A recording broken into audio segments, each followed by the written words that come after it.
Right, hello again. So, here's the next instalment of my super extensive Supertram system for Sheffield and South Yorkshire.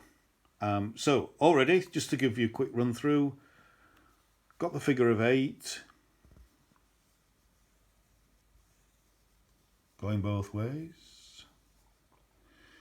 We've got the Stannington to Meadowhall.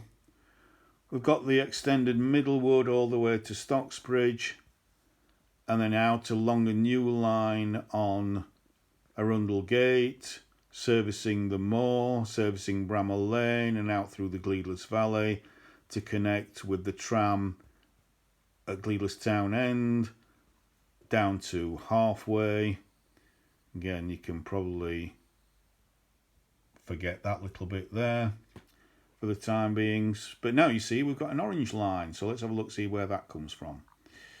So again, two minds about this, and I put it on here because I've put the orange line where it is because that's the easiest and quickest route and probably the cheapest to build and the less controversial.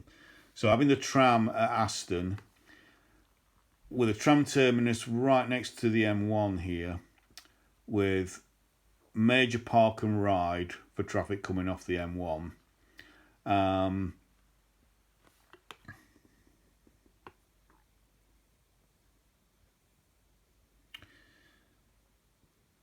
There is an argument that I tend to support that I'm not interested in cheap, quick, short-term answers to long-term problems.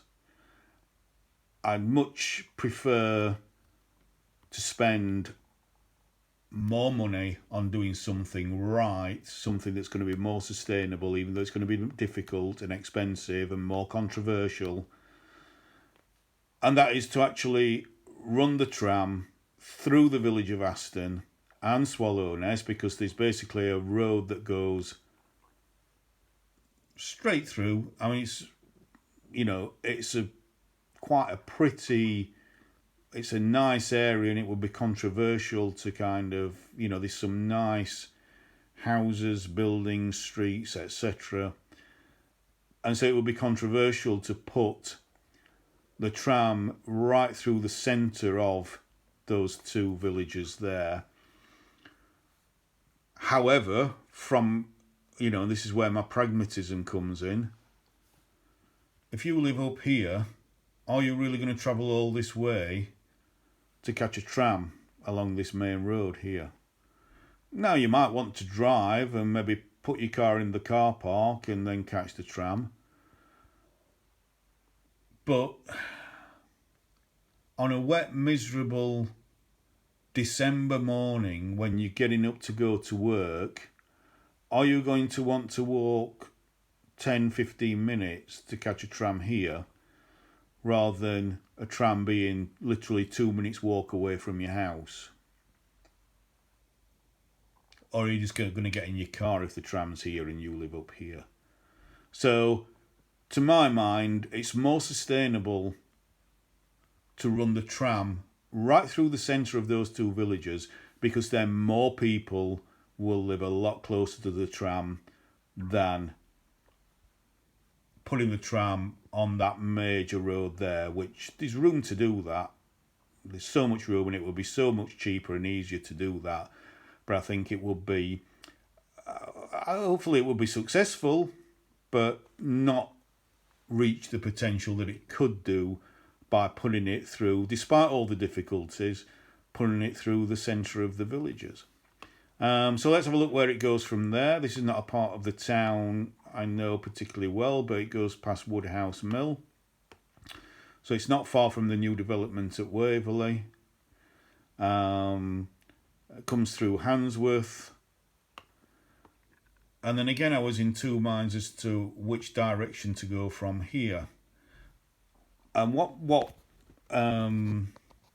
solved it for me was, where is the most housing? It needs to. One major criticism of the Supertram is that it doesn't go to where people live as much as what we'd like it to do. So therefore, when you put new lines in, you have to put it through where most people live. And it just so happens that this line here, going through Stradbroke and Richmond, to Manor Top, has a lot more housing than bringing it straight down here to the Asda, despite the Asda being a major supermarket there.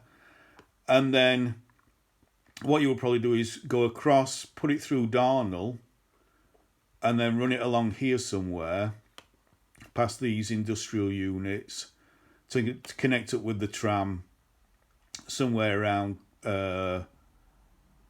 here, or here, Cricketing Road, somewhere around there.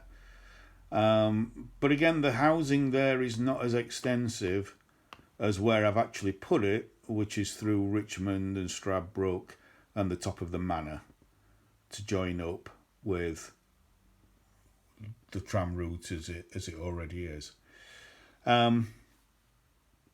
So that's my preferred option, but that would be it'd be a shorter system route into the city centre there. So that could be another option at a future date to run it along there. But as I say, I'm trying to maximise the amount of housing close to these new Supertram routes. So let's follow it from there. It just follows the tram as normal now. Past the railway station, Park Square roundabout, High Street, West Street, up to the Hallamshire Hospital. Notice more tram services are now servicing the Hallamshire Hospital. Don't worry, I haven't forgotten about the Northern General. That'll be coming up soon. And then out to Ecclesall, up Ecclesall Road. And then continuing out to Worlow, basically, with a terminus somewhere around Worlow Brook Park, possibly, maybe slightly further out, or maybe a lot on this little lane here. Again, possibly with a park and ride. So if you've got people coming in from the Peak District to work in Sheffield, they could potentially park up at a nice landscaped park and ride, get on the tram, and then into the city centre, or anywhere along that route that they may want to visit relatives, shop, go to work, whatever. So that's the Worlow to Aston orange line I've got on this tram.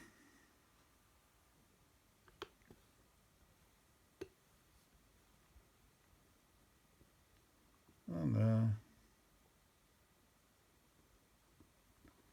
And there. And then over to there.